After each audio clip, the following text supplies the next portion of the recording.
puedo escuchar ahora. ¿Cómo andamos, Nair? Buen día. Hola, buen día. Ahora sí, ahora sí. Bueno, la segunda es la vencida en este caso. Hablemos de trastornos alimenticios. Bueno, la verdad que sí, es un tema muy complejo. Lo armé en relación a el 30 de noviembre, que fue el Día Internacional de la Lucha contra los Trastornos Alimenticios. ¡Epa! Lucha. Sí, justamente eso, porque bueno, esto sirve para concientizar, para prevenir, para poder hablar de estos temas justamente, que es lo que estamos haciendo, y que sirva para poder prevenir y poder acompañar a las personas que están pasando por esto, saber cómo ayudar, también saber un poco qué son. Claro, porque decimos, ¿qué son o a qué se le considera un trastorno alimenticio, no? Sí, tal cual. Hay muchísimos tipos de trastornos alimenticios y se basan en ser alteraciones de la conducta alimentaria, ya sea por hacer dietas que no son saludables, por conductas compensatorias, por conductas de control, y bueno, obviamente incluyen los trastornos alimenticios, incluyen un tratamiento interdisciplinario, ¿no? Donde necesitamos un tratamiento psicológico, obviamente, y un tratamiento nutricional y un tratamiento médico, porque los trastornos alimenticios se diagnostican primeramente por estudios de sangre. Claro. Por estudios médicos clínicos, digamos. Bueno, es bueno tener un diagnóstico, ¿no? Porque ahí realmente podemos trabajarlo, ya sea desde lo psicológico y también desde lo nutricional. Pero ¿hay factores que por ahí contribuyen a esto? Sí, a ver, actualmente estamos en una sociedad donde hay un impulso a la delgadez constantemente y obviamente... A ver, los trastornos alimenticios son muy complejos. No es que tienen solamente un factor, sino un factor multicausal. Claro. Es multicausal y no tiene un factor ni nutricional ni psicológico, sino que son complejos y surgen como un síntoma ante elementos más complejos o que la persona no ha podido procesar. Todo hablando a nivel psicológico, sí, ¿no? Claro, sí, que la persona no ha podido procesar, que no ha podido llevar adelante, y surge como una conducta manifiesta, pero sobre cosas que están como muy latentes atrás, que están ocultas y que no se han podido trabajar de la manera esperada. Por ejemplo, si, a ver, en los trastornos alimenticios pasa que la persona toma a la comida como una palabra a la cual le da un montón de significados. Y cada persona le va a dar un significado distinto, ¿no? A la palabra o al objeto comida. Entonces, las personas que están pasando por algún trastorno basan su vida en la comida como un eje, ¿no? Y todo lo que hagan o lo que piensen es en función a la alimentación. Por ejemplo, en las personas por ahí, para ver cómo poder identificar o cuáles son los síntomas, en las personas que están sufriendo algún trastorno alimenticio tienen un demasiado control, ¿no? Es como que hay una falta de autonomía y hay una imposibilidad de por ahí controlar cosas propias en su vida, por ejemplo, cómo se está sintiendo, el lugar que tiene en sus entornos, situaciones más complejas que ha pasado en la infancia. Entonces lo traslada a un control en la comida. También muchas veces pasa que terminan no asistiendo a eventos sociales para evitar encontrarse con la comida, porque eso les implica como una preocupación, un miedo y por ende la posibilidad de que pierdan el control. ¿Y cómo afecta justamente, Nair, estos trastornos alimenticios a la salud mental? Y es muy complejo, ¿no? Son cosas que, a ver, a la persona que la que está pasando, digamos, pasa mucha angustia, mucha vergüenza, tiene también como una distorsión en su autoimagen corporal. La autoimagen corporal es la representación que cada uno tiene sobre su cuerpo, ya sea con ideas, con valores, y también es como que hay una distancia muy grande entre lo que es el cuerpo real y lo que va a ser por ahí el ideal al que aspira esa persona, que muchas veces es irreal. O sea, siempre en Claro. realidad es irreal. Sí, claro. Bueno, por ahí hay un estereotipo, más las mujeres, por ahí estamos con ese tema, ¿no? Hay que ser así, 90, 60, 90. Y bueno, y por ahí no se cumple con esos estándares. Y es ahí donde comienza esta lucha, ¿no? Por verme como tal. Sí, bueno, justamente a medida que iba armando el tema, leía y hay estadísticas que el 90% de las personas que sufren trastornos alimenticios son mujeres jóvenes y adolescentes.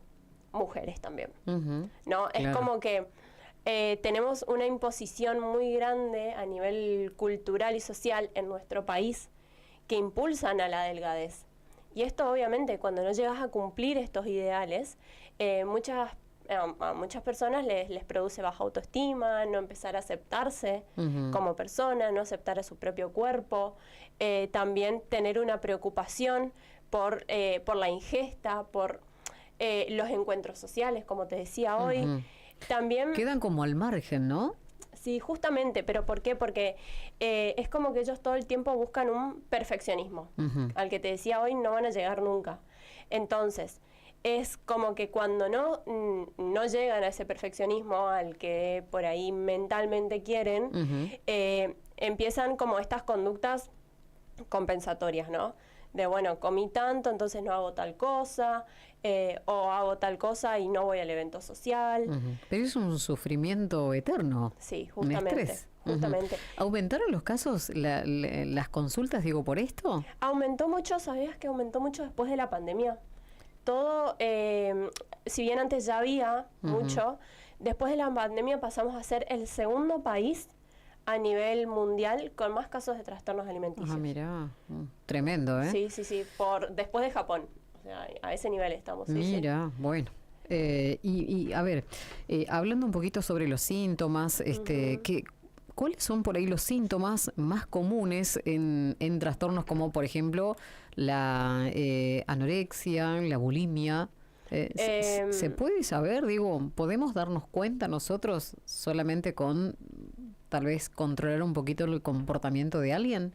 Claro, justamente eso quería aclarar. Por ahí cuando uno lo está pasando, es muy difícil identificarse a sí mismo que está pasando por ese trastorno. La mayoría de las personas que lo atraviesan no se dan cuenta, no saben que están pasando por eso. Es como si para ellos es algo normal o es, como te decía hoy, la forma de por ahí somatizar otras cosas traumáticas que le han pasado, ¿no? O vivencias muy complejas que han tenido. Entonces, es acá primordial la familia o el entorno de la persona. Sí, por ahí en cuanto a la anorexia, ellos eligen no comer por esto, porque se ven como con un aumento de peso cuando se miran en el espejo. Es que esto también es algo... No ven reflejada la realidad en el espejo de lo que No. realmente es. No. Algo muy característico también es esto, que se miran constantemente en el espejo en las personas que tienen estos trastornos. Particularmente en la anorexia y en la bulimia, ¿no? Entonces, como no ven esa imagen, comienzan a elegir no comer, evitan, por ejemplo, esto de sentarse con otras personas para que otras personas vean, o por ejemplo, llevan el control de la cantidad de calorías que ingieren, llevan el control de la actividad física, porque, bueno, si comió, después va y quizás pasa muchísimo tiempo haciendo actividad física, ya en exceso. Y obviamente que al elegir no comer, sucede una pérdida de fuerza, ¿no? O sea, a nivel físico no tienen fuerza, se empiezan a debilitar los huesos, tienen muchas veces pérdida de menstruación, ¿no? Es como que empiezan a haber un montón de síntomas. Esto repercute en la salud de las personas, indudablemente. Sí, y muchísimo. Por ejemplo, también hay una pérdida de sodio, de potasio, se empiezan a sentir débiles constantemente. Acá es cuando la salud física, aparte de la mental, empieza a estar muy en riesgo. Y por ahí, en cuanto a la bulimia, bueno, pasa esto de que ingieren o se dan como momentos de atracones, de una ingesta sin control de la comida y sin pensar y sin ser conscientes de lo que están ingiriendo, y después o vomitan, se autoprovocan el vómito, o pasa esto mismo de que realizan actividad física en exceso. Nair, yo te pregunto a vos como psicóloga, ¿no? ¿Se pueden prevenir los trastornos alimenticios, sobre todo por ahí en esta franja etaria que vos decías, bueno, jóvenes, adolescentes? ¿Se puede prevenir? Sí, a ver, hay que tener en cuenta que estas patologías son patologías del acto, se llaman, porque hay puramente acto, uno actúa sin pensar, y porque cuando hay acto es porque no hay palabra, ¿no? Entonces, lo primordial es que prime la palabra, es que tengamos lugares de apoyo, que tengamos lugares de sostén, que haya una otra persona, porque para todos la mirada del otro es muy importante, ¿no?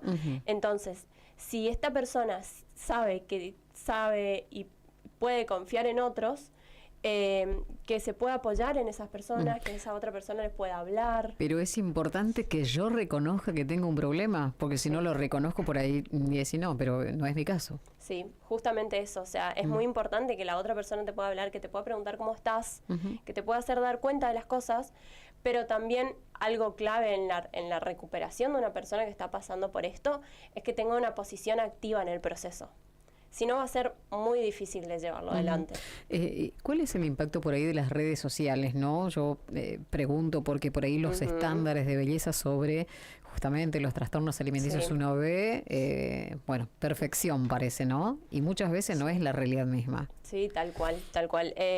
Bueno, acá está mucho el estereotipo de moda, el cuerpo de moda, a lo que hay que llegar. Incluso en las redes sociales pasa que en todas las fotos que vemos publicadas hay algún que otro retoque, hay mínimamente un filtro, digamos.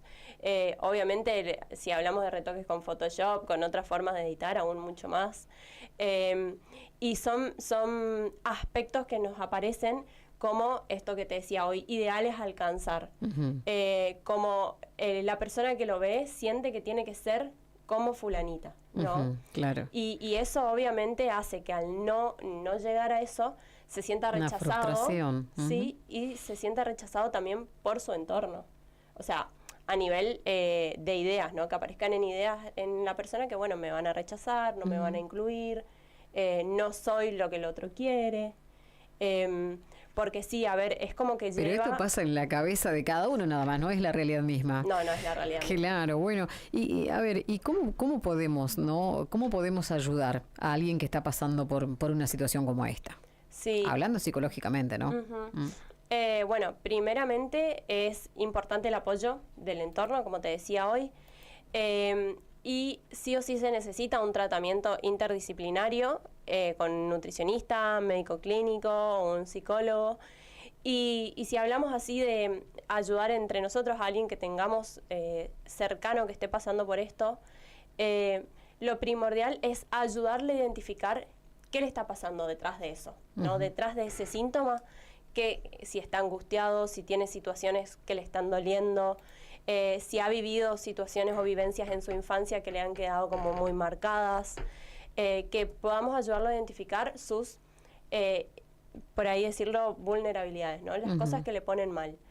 Y a partir de ahí, armar un proceso, empezar a armar un proceso y armar algún trato, algún acuerdo en conjunto para que la persona también esté predispuesta al cambio.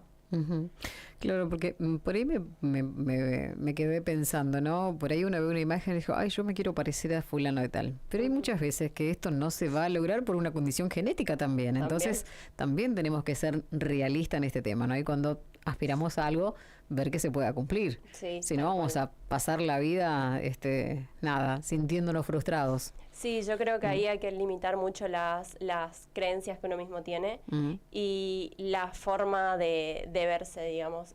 Limitar por ahí sus propias verbalizaciones consigo mismo y obviamente la exposición a las redes sociales. No, esto me parece clave también cuando la persona está atravesando algún trastorno alimenticio. Claro, ¿cómo nos afecta por ahí lo que dicen los otros, ¿no? Y los comentarios por ahí somos malos, ¿no? Pero bueno, también hay que ser realistas, pienso yo, ¿no? En este tema. Bueno, recomendación entonces, Nair.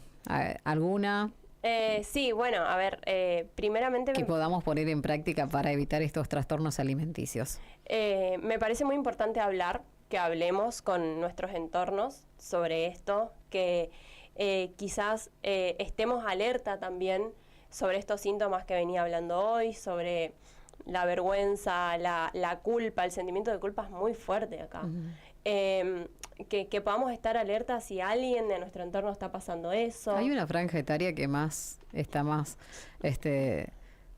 Sí, por ahí propenso a tener este tipo de problemas. Y los adolescentes, más que nada, entre los 11 años y 20, 21, por ahí. Bueno, esto de acompañar con la palabra, de preguntar qué le está pasando. Creo que acá el juzgar es lo menos productivo. Entonces, intentar no juzgar, intentar acompañar. Y como te decía hoy, me parece que es muy importante saber cuáles son los síntomas para poder estar alerta a eso en las personas que nos rodean. Claro. Porque quizás cosas que para uno es totalmente insignificante, al otro sí le han marcado o al otro sí le ha dolido, o el otro realmente está padeciendo eso, ¿no? Entonces me parece que esto también es en no minimizar, porque ya de por sí la persona que sufre muchas veces un trastorno alimenticio, muchas veces desestima totalmente lo que siente. Es como que ya de por sí no le da lugar. Entonces, que haya alguien que pueda ayudar a poner en palabras eso es primordial. Importante. Bueno, vos decías algunos, a ver, ¿cómo que decías? Bueno, ¿cómo podemos darnos cuenta que alguien está pasando por una situación así? Creo que identificando los síntomas. Como te Eso, decía los síntomas, ¿eh? Hay síntomas que son visibles. ¿Podés contarnos cuáles son? Sí, obviamente que por ahí cuando hay un aumento de peso elevado, un exceso en el peso o un peso muy disminuido, que vos ves que a nivel, digamos, físico ya no es algo como venía la persona, y muchas veces tampoco tiene que ver el cuerpo, sino los pensamientos, por ejemplo. La mentalidad. Frases que puedes llegar a decir como, no, hoy no voy a comer esto porque ayer ya comí esto. Que a ver, dentro de una dieta equilibrada, saludable, es algo esperable, ¿no? Es algo normal. Pero si ya de por sí hay eso todo el tiempo, como algo crónico, ahí hay que estar alerta también. Por lo menos llama la atención, ¿no? Sí. Bueno, y entonces vos decías, escucha activa. Sí, bueno, también esto de identificar por ahí, ver qué sentimientos está atravesando la persona, si está muy angustiado, si está muy irritable, si tiene ataques o crisis de enojo, de agresión, porque es como un poco de agresión hacia sí mismo, ¿no? Entonces, y poder identificar eso también, la vergüenza, bueno, el sentimiento de culpa, como te decía hoy, es muy fuerte. Esto de identificar como estas frases, también si hay conductas compensatorias, que obviamente no lo van a hacer a simple vista, pero por ejemplo, si después se van al baño, o si hacen mucha actividad física, o si después, como te decía hoy, eligen no comer, bueno, ahí también no hay algo. O por ejemplo esto de que estén constantemente diciendo, no, porque me siento mal con mi cuerpo, porque me molesta esto, me molesta esto, que se miren en el espejo, ay no, porque mira esto y esto, ¿no? Como todo el tiempo estar marcando defectos, eso también son cosas para los a de tener en entorno, cuenta. a tener en cuenta. Nair, y una persona que tuvo un trastorno alimenticio, ¿no? Se recupera, ¿después puede volver a recaer? Puede volver a recaer, sí, puede. Porque es como que, obviamente, una vez que sana, primero necesita acompañamiento o sea, que el tratamiento continúe, digamos, no es que una vez que se recupera, ser listo, perseverante. Claro, se corta, sino que siga el proceso, tratamiento nutricional y psicológico, también que busque cómo quizás un poco flexibilizar sus pensamientos, sus conductas, su forma de cuidarse, porque si no también corren el riesgo de volver a caer en algo así. Y que esto, de que puedan empezar a procesar, a gestionar lo que le pasa, o si han vivido situaciones traumáticas, de otra forma, ¿no? No tanto a través del cuerpo, sino más de la palabra. Bueno, la verdad, nos encanta tenerte acá, aprendimos un montón, hay gente que me escribe por acá mientras te escuchaba hablar y dice, bueno, todo el tiempo hay que volver. Creo que es difícil que se recupere una persona que ha pasado por algún problema como en este caso hablando de los trastornos alimenticios, así que les hace muy bien que vos les cuentes y que dabas estos tips también así como para poder por lo menos sobrellevar el momento. Sí, tal cual, porque bueno, esto para por ahí algo último, la persona que tuvo algún trastorno alimenticio quizás siempre tiene una tendencia. Por eso digo que es importante seguir con el tratamiento, es importante mantenerse activo en el proceso para y no poder solamente salir. Tratamiento por ahí con el nutricionista para que, bueno, llevar un plan alimentario, sino también hay que cuidar la cabeza. Por eso, sí, sin duda, tratamiento psicológico me parece que es fundamental porque hay que buscar otras formas de por ahí gestionar lo que pasa, ¿no? Que no sea a través del cuerpo. Nair, gracias por venir, ¿eh? No, gracias a ustedes. Te espero el próximo jueves, ¿eh? Sí, nos y la vemos. gente también te espera, así que bueno, gracias por venir, gracias por estar. Ella es Nair, bueno, nuestra columnista de cada semana, Nair Brites, licenciada en Psicología, hoy hablando de los trastornos alimenticios y lo bueno que es primero reconocer que tenemos un problema y después buscar ayuda.